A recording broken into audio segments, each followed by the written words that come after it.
ప్రియమైన దేవుని విశ్వాసి, నేను మీతో షేర్ చేసుకునే విషయం ఒకవేళ వినటానికి కొంచెం ఇబ్బందికరంగా బాధగా ఉన్నా ఒకటి మాత్రం వాస్తవం. భూమి మీద నీకు నాకు ఇచ్చిన ఈ సమయం మనం ప్రూవ్ చేసుకోవటానికి ఇచ్చాడు దేవుడు. ఏమని ప్రూవ్ చేసుకోవాలంటే, పరలోక రాజ్యంలో ఉన్న వాతావరణాన్ని నేను డిస్టర్బ్ చేయను, నన్ను ఈ భూమి మీద నుంచి పరలోకంకి నువ్వు ప్రమోట్ చేస్తే అని. స్కూల్లో టీచర్ బిడ్డకిచ్చిన ప్రస్తుత సమయాన్ని ఆ పిల్లవాడు తను చదువుతున్న ఈ అకాడమిక్ ఇయర్లో నెక్స్ట్ ఇయర్కి ప్రమోట్ అవ్వటానికి తను ప్రూవ్ చేసుకోవాలి. ఇచ్చిన ప్రతి క్షణాన్ని జాగ్రత్తగా వాడుకోవాలి. అంటే తన చదువుకి ఏకాగ్రతకు ఆటంకం లేదా భంగం వాటిల్లాగా ఉండే ప్రతి పరిస్థితిని అధిగమించాలి, జయించాలి.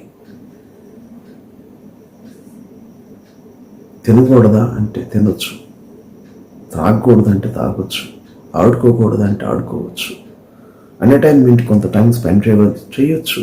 కానీ అవి ఏవి కూడా తను అనుకున్న గురిని చేరటానికి, నెక్స్ట్ క్లాస్కి ప్రమోట్ అవ్వటానికి ఆటంకాలుగా మారకుండా చూసుకోవాలి. అంటే లిమిట్గా ఎంతవరకు అంతవరకే. అదే రీతిలో నేను కూడా ఈ భూమి మీద దేవుడు మనకిచ్చే పరలోక రాజ్యం అనే ప్రమోషన్లోకి ఆటంకపరచకుండా దేవుడు ఇచ్చిన సమయాన్ని జాగ్రత్తగా వాడుకోవాలి. అంటే గెలిచే, మనల్ని గెలిపించే వాళ్ళతోనే కలిసి మనం ఉండాలి.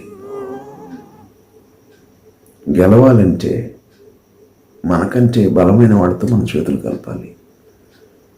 వాక్యం చెప్తుంది ఆత్మకి శరీరానికి పడదని, ఒకదానికి ఒకటి విరోధంగా ఉన్నాయని. ఆత్మ ఏమన్నా దేవుడిచ్చే ప్రమోషన్లోకి వెళ్ళాలని ఆశపడతా ఉంటే, శరీరం ఏమన్నా ఆత్మకు సపోర్ట్ చేయట్లా, బలహీనంగా ఉంది. అది భూ సంబంధం విషయాల మీదే ఆలోచన.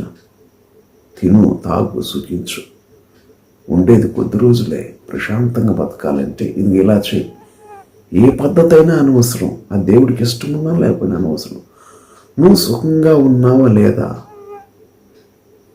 దాని గురించి ఆలోచించని తొందర పెడతా ఉంటాయి.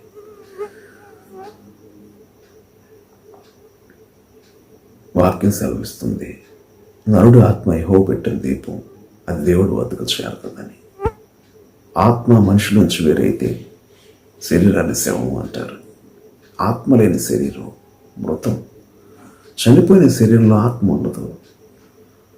ఆత్మ వెళ్ళిపోతే శరీరానికి విలువ లేదు. ఆత్మ మనిషి నుంచి వెళ్ళిపోయినప్పుడు సంపాదించిన సంపాదనలతో ఏం చేయగలం? ఒకడు సర్వలోకాన్ని సంపాదించుకుని ప్రాణాన్ని పోగొట్టుకుంటే ఏం ప్రయోజనం అంటున్నాడు యేసయ్య.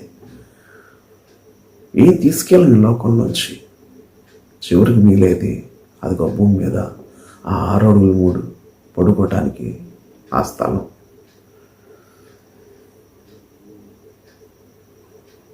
ఆత్మదేవుడి దగ్గరికి వెళ్ళాలి అంటే ఆత్మకు సపోర్ట్ చేయాలి.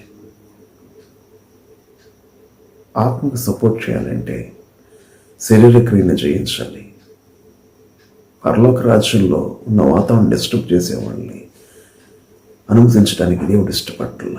పరలోక రాజ్యంలో దొంగలు ఉండరు, మోసగాళ్ళు ఉండరు, పిరికి వాళ్ళు ప్రవేశించలేరు, మాంత్రికులు ప్రవేశించలేరు, వ్యభిచారులు ప్రవేశించలేరు. అంటే అలాంటి పనులు భూమి మీద మనం చేయకూడదు. మన లైఫ్ స్టైల్ భూమి మీద దేవుడికి నచ్చాలి. మరి అలా జీవించగలిగిన స్థితి మనకుందా అంటే లేదు. ఎందుకంటే శరీరం బలహీనం. అదే మాట పేతురుతో చెప్తున్నాడు యేసయ్య, నీ ఆత్మసిద్ధమే నాతో ఉండటానికి నీ శరీరమే బలహీనం. మరి దీనికి పరిష్కారం ఏంటి అంటే ఒక్కటే, సిలువ మోయటానికి వెళ్తున్నా నేను అవన్నీ తట్టుకోవటానికి నా శరీరం సహకరించదు కాబట్టి, శరీరం బలహీనమైంది కాబట్టి రేపు సిలువ మోయటానికి ఇప్పుడు ఈ రెండింటి మధ్యలో ఉన్న నా సమయాన్ని, దేవుడు నాకు ఇచ్చిన ఈ సమయాన్ని ప్రార్థించడానికి ఎట్లా గడుపుతున్నానో నీవు కూడా ప్రార్థనలో నువ్వు గడపగలిగితే నీవు శారీరక కోరికను జయిస్తావు, దేవుడి చిత్తం చేస్తావు అంటూ పరిష్కారం చూపించాడు. కానీ పేతురు గారు నిద్రపోయారు. చూశారుగా, దేవుడు మనకిచ్చిన సమయంలో ప్రార్థన కోసం మన సమయాన్ని గడపకపోతే ఎంత ప్రమాదం. బలహీనమైన శరీరాన్ని సపోర్ట్ చేస్తే నరకాన్ని ఆహ్వానించాల్సి వస్తుంది.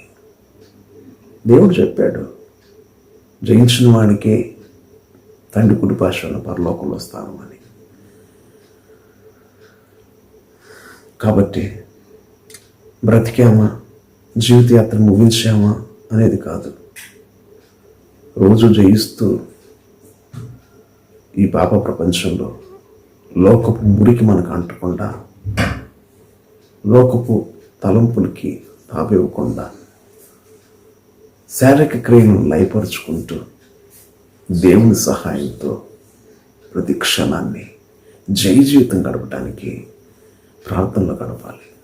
శరీరంలో ఉన్నప్పుడు యేసయ్యే మనం నుంచి నన్ను తప్పించగలిగిన దేవుడి కన్నీళ్లతో యాచనలతో ప్రార్థించుకోగలిగితే మరే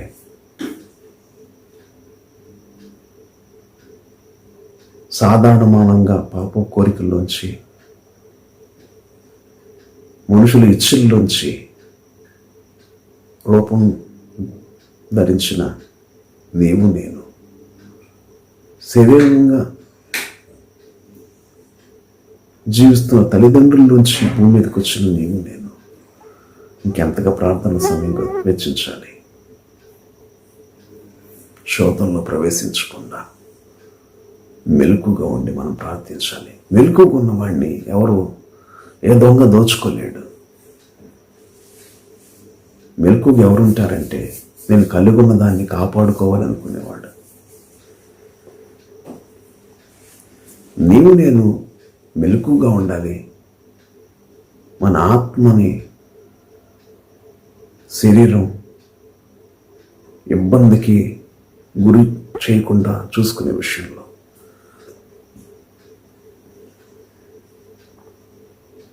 ఇచ్చిన భూమి మీద సమయమైన అవకాశాన్ని కాళ్ళదన్నుకోకుండా వ్యర్థమైన వాటి కోసం ఏవేవో సాధించటానికి, ఏవేవో సంపాదించుకోవటానికి, వాటి కోసం ప్రయాసపడకుండా టైంని జాగ్రత్తగా ఉపయోగించుకోవటంలో మెలకువ కలిగి ఉండాలి. ఒకవేళ కొన్ని 100 రైస్ మిల్స్ అనుకున్నాయి, 100 ఎకరాలు ఉన్నాయి, ఈరోజు ఎంత ఆహారం తినగలం? కడుపు నిండినంత సరిపోతే చాలుదా?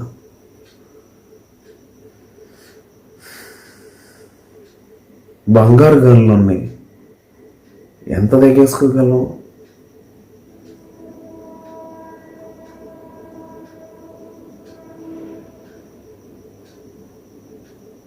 వందల అంతస్తులు భవనాలు కట్టించుకున్నాం, ఎన్ని రూములు ఒకే సందర్భంలో ఉండగలం? ఒక రూమ్లో కొంచెం స్థలం చాలదా? అది ఆ ప్రాక్టికల్ థింకింగ్ కావాలి మనకి. అందరికి తెలియదంటే తెలుసు, కానీ జయించలేరు. పౌలు గారు కూడా జయించలే. మొదట్లో ఆయన అన్నాడు, నేను ఏది చేయకూడదు అనుకుంటున్నాను అదే చేస్తున్నా, ఇది చేయాలనుకున్నా చేయలేకపోతున్నా, నన్ను ఈ పరిస్థితుల నుంచి ఎవరు తప్పించగలరు? నా మీద నేను వద్దన్నది చేసేలాగా ఏదో పోరాడుతుంది, నన్ను దాని వైపు లాక్కుని వెళ్ళిపోతుంది, చెరపడుతుందని. చివరికి పరిష్కారం కనుక్కున్నాడు.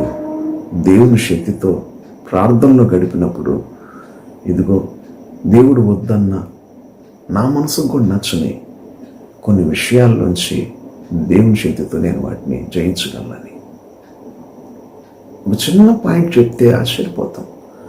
కళ్ళ ఎదుట చాలా స్పష్టంగా రాసి ఉంటుంది ఆ సిగరెట్ ప్యాక్ మీద, cigarette smoking is injurious to health. మరి కంటికి కనపడుతున్నా కూడా, ఆరోగ్యానికి హానికరం అని తెలిసినా కూడా ఎందుకు వాళ్ళు స్మోక్ చేస్తున్నారు? కంటికి కనపడదని ఎందుకు ఇగ్నోర్ చేస్తున్నారు? దాన్ని తాగాలని బలమైన కోరిక గుండెల్లో ఉండబట్టి, మనసులో ఉండబట్టి.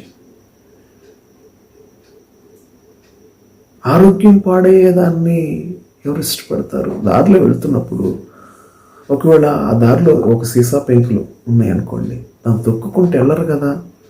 బస్సు ఎదురు వస్తుంది, ప్రమాదం అని చెప్పినప్పుడు పక్కకు తప్పుకుంటారు కదా. తాత్కాలికంగా కాళ్ళకి గాయం చేసే సీసా పెంకులు లోంచే శరీరాన్ని కాపాడుకొని పక్కకి వెళ్తున్న వాళ్ళు సిగరెట్ తాగితే అవయవాలన్నీ పాడైపోయి ఆరోగ్యం క్షీణించిద్దని తెలిసిన ఆ శాశ్వతంగా వచ్చే నష్టం నుంచి ఎందుకు తప్పుకోలేకపోతున్నారు? మానేయాలనుకుంటున్నా మానలేకపోతున్నా అంటారు. అదేమంటే అంటే దాన్ని జయించే శక్తి లేదనే అర్థం. తప్పు అని తెలిసినా తప్పు నుంచి తప్పుకోలేకపోవటానికి కారణం మంచి ఏదో చెడేదో తెలుసుకోవటానికి వివేచన లేదు, మంచి తెలుసుకోవటానికి శక్తి లేదు అంటే బలహీనలనే కదా. కాబట్టి వీటన్నిటి నుంచి జయం రావాలంటే ప్రార్థనే పరిష్కారం. ప్రూవ్ చేసుకుందాం దేవుడు మనకిచ్చిన భూమి మీద సమయంలో. ఒక చిన్న పిల్లవాడు ఎలా ప్రూవ్ చేసుకుంటాడు? ఒక ఇంటర్వ్యూలో అఫీషియల్స్ని తనని ఇన్వైట్ చేసిన వాడిని ఆ ఇంటర్వ్యూ చేయబడుతున్నటువంటి ఆ వ్యక్తి ఎలా ప్రూవ్ చేసుకుంటాడో నీవు నేను కూడా, దేవా నాకిచ్చిన ఈ జీవితాన్ని నీ శక్తితో నువ్వు కోరిన లైఫ్ స్టైల్ని భూమి మీద జీవిస్తా, పరలోక రాజ్యంలో నువ్వు చేర్చుకోవడానికి నాకు అవకాశం ఇవ్వండి. అట్టి కృప దేవుడు నీకు నాకు దయచేయను గాక.